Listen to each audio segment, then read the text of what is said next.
పద్మాయే నమః. ఓం శుచయే నమః. ఓం స్వాహాయ నమః. ఓం స్వధాయ నమః.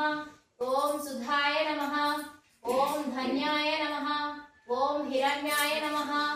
ఓం లక్ష్మ్యే నమః. ఓం నిత్యపుష్టాయే నమః. ఓం విభవత్యే నమః. ఓం ఆదిత్యే నమః. ఓం దిత్యే నమః. ఓం దీప్తాయే నమః. ఓం వసుధాయే నమః. ఓం వసుధారిణ్యే నమః. ఓం కమలాయే నమః. ఓం కాంతాయే నమః. ఓం కామాక్ష్యే నమః. ఓం క్రోధ సంభవాయ నమః.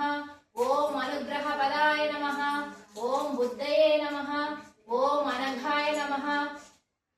ఓం హరివల్లభాయ నమః. ఓం అశోకాయ నమః. ఓం అమృతాయ నమః. ఓం దీప్తాయ నమః. ఓం లోకశోక వినాశిన్యే నమః. ఓం ధర్మ నిలయాయ నమః. ఓం కరుణాయే నమః. ఓం లోకమాత్రే నమః. ఓం పద్మప్రియాయ నమః. ఓం పద్మహస్తాయ నమః. ఓం పద్మాక్ష్యే నమః. ఓం పద్మసుందర్యే నమః. ఓం పద్మోద్భవాయ నమః. ఓం పద్మముఖ్యే నమః. ఓం పద్మనాభప్రియాయ నమః. ఓం రమాయే నమః. ఓం పద్మమూలాధరాయ నమః. ఓం దేవ్యే నమః. ఓం పద్మిన్యే నమః. ఓం పద్మగంధిన్యే నమః. ఓం పుణ్యగంధాయ నమః. ఓం సుప్రసన్నాయ నమః. ఓం ప్రసాదాభిముఖ్యే నమః.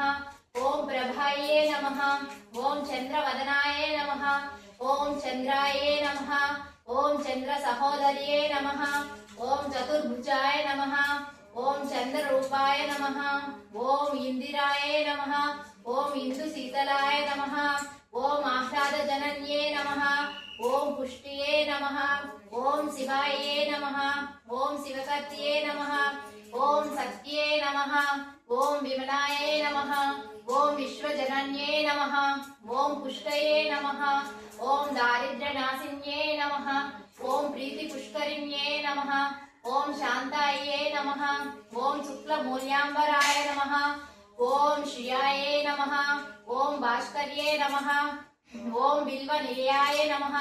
ఓం వరారోహాయ నమః. ఓం యశస్విన్యే నమః.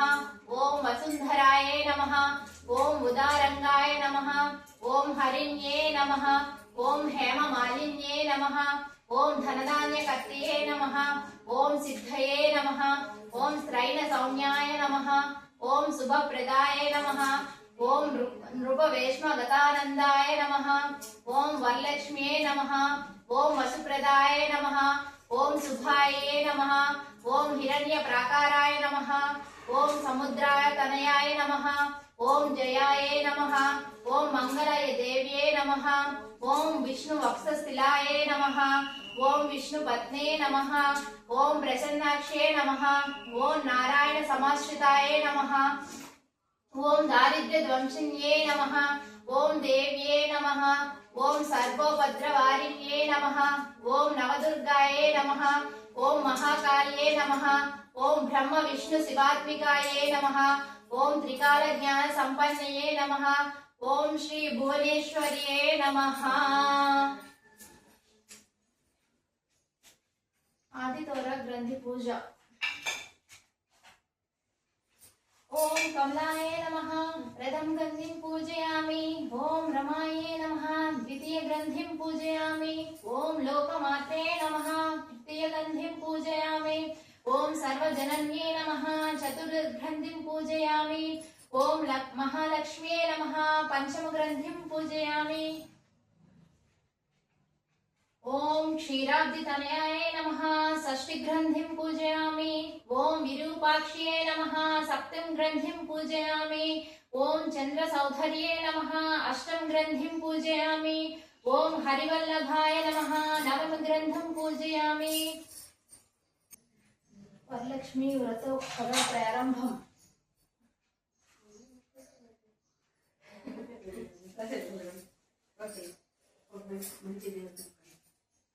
అక్షంత లేకపోయినా పర్లేదు, నమస్కారం చేసుకొని మంచిగా. సూత పౌరాణికుడు సౌనకుడు మొదలగు మహర్షులను చూచి ఇట్లని, మునివర్యులారా, స్త్రీలకు సర్వ సౌభాగ్యములు కలిగినట్టు వ్రతమును పరమేశ్వరుడు పార్వతీదేవికి చెప్పాడు.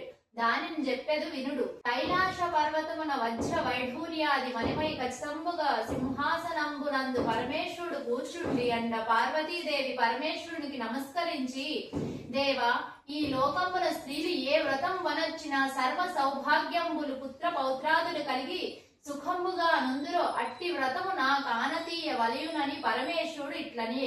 ఓ మనోహరి, స్త్రీలకు పుత్ర పౌత్రాది సంపత్తులు కలుగు చేసిండే వరలక్ష్మి వ్రతమును శ్రావణ మాస శుక్ల పక్ష పూర్ణిమకు ముందు వచ్చేడు శుక్రవారం నాడు చేయువలయునని పార్వతీదేవి ఇట్లనే.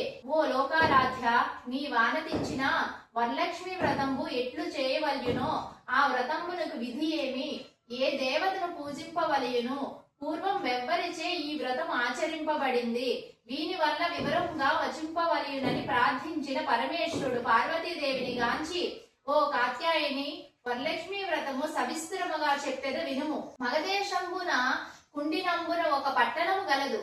ఆ పట్టణము బంగారు ప్రాకంబులతోనూ బంగారు గోడల గల ఇండ్లతోనూ కూడి ఇండెను. అట్టి పట్టణమునందు చారుమతి అన్న బ్రాహ్మణ స్త్రీ గలదు. ఆ వనితామని పెరిమిటిని దేవునితో సమానముగా తలచి ప్రతి దినంబున ఉదయమున మేల్కొంచి స్నానంబు చేసి పుష్పాక్షములచే భర్తకు పూజ చేసి పిదప అత్తామామలకు అనేక విధంబులైన ఉపచారంబులను చేసియు ఇంటి పనులను చేసుకొని గయ్యాలి కాక మితముగాను ప్రియముగాను భాషించుచుండెను. ఇట్లుందా అమ్మహ ప్రతి వ్రతమి అందు వరలక్ష్మికి అనుగ్రహము కలిగి ఒకనాడు స్వప్నంబున ప్రసన్నమై, ఓ చారుమతి, నేను వరలక్ష్మీదేవిని, నీ అందు నాకు అనుగ్రహం కలిగి ప్రత్యక్షమైతిని. శ్రావణ శుక్ల పూర్ణిమకు ముందు వచ్చిన శుక్రవారం నాడు నన్ను పూజింప, నీవు కోరిన వరంబులు నిశ్చితనని వచించిన చారుమతీదేవి స్వప్నములోనే వరలక్ష్మీదేవికి ప్రదక్షిణ నమస్కారాలు చేసి, నమస్తే సర్వలోకానాం జనన్యే పుణ్యమూర్తియే శరణ్యే త్రిజగదంధ్రే విష్ణు వక్షస్థిలాయే అని అనేక విధముల స్తోత్రము చేసి, ఓ జగజ్జనని, నీ కటాక్షంపు కలిగినేనని జనులు ధన్యులుగాను విద్వాంసులుగాను సకల సంపన్నులుగాను అయ్యదురు. నేనును జన్మాంతరమును చేసిన పుణ్య విశేషమున నీ పాద దర్శనము నాకు కలిగినని చెప్పిన వరలక్ష్మి సంతోషంబు చెంది చారుమతికి అనేక వరంబులిచ్చి యథార్థానంబునంద చారుమతి తక్షణంబున నిదురు మేల్కొని ఇంటికి నాలుగు పక్కలు చూచి వరలక్ష్మీదేవిని గానగా, ఓహో, మనం కలగంటిమని ఆ స్వప్న వృత్తాంతము భర్తకు మామగారుకు మొదలైన వాండ్రతో చెప్పగా, వారు ఈ స్వప్నము మిగిలిన ఉత్తమమైనదని శ్రావణ మాసంబు వచ్చిన తోడనే వరలక్ష్మి వ్రతం భవిష్యంబుగా చేయవలసిందని చెప్పారు. పిమ్మట చారుమతిను స్వప్నంబు విన్న స్త్రీలు శ్రావణ మాసం ఎప్పుడు వచ్చునా అని ఎదురు చూచుచుండిరి. ఇట్లుండగా వీరి భాగ్యోదయంబు వలన శ్రావణ మాస పూర్ణిమకు ముందు వచ్చేడు శుక్రవారము వచ్చెను.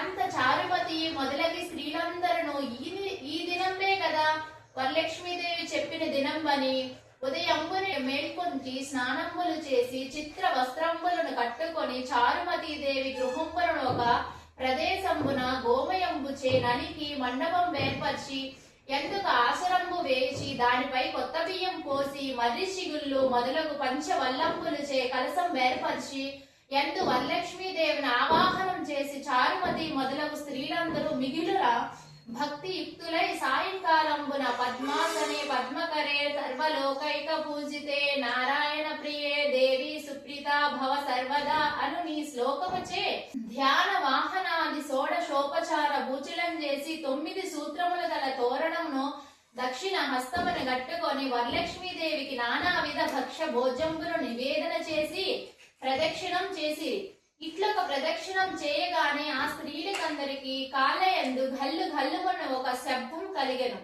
అంత కాళ్ళను చూచుకొనిన గజ్జెలకు మొదలగు ఆభరణములను కలిగి ఉండ చారుమతి మొదలగు స్త్రీలందరూ, ఓహో, వరలక్ష్మీదేవి కటాక్షము వలనని కలిగినని పరమానందంబునుంది. మరి ఒక ప్రదక్షిణంబు చేయగా హస్తములందు దగదగాయనముగా మెరేచుండ నవరత్న ఖచ్చితంబులైన మొదలగు ఆభరణముండుటి గనిరి.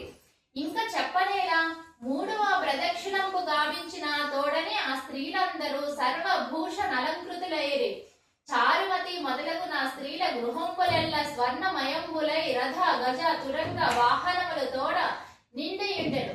అంత నా స్త్రీల దోడ్కొని గృహములు పోవుటకు వారి ఇంట్ల నుండి గుర్రములు ఏనుగులు రథములు బండ్లును నా స్త్రీలు వరలక్ష్మీదేవునికి పూజించి స్థలమునకు వచ్చి నిండియుండెను.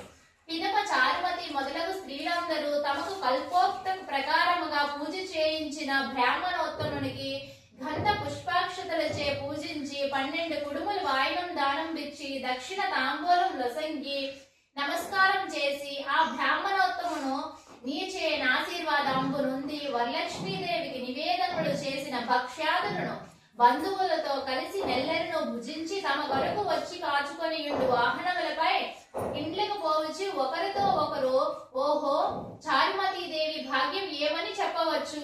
వరలక్ష్మీదేవి తనంతట స్వప్నంలో వచ్చి ప్రత్యక్షమైన ఆ చారుమతీదేవి వలన కదా మనకిట్టి మహాభాగ్య సంపత్తులు కలిగినని చారుమతీదేవిని మిక్కిలి పొగుడుచు తమ తమ ఇండ్లకు పోయిరి.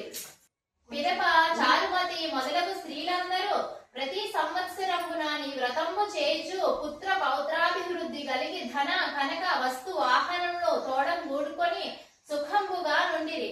కావున ఓ పార్వతి, ఈ కథను వినువారకు చదువున వారకు వరలక్ష్మి ప్రసాదం వల్ల సకల కార్యములు సిద్ధించును.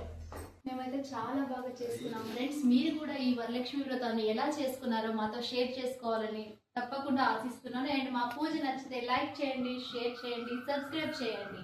Thank you guys. ఓకే.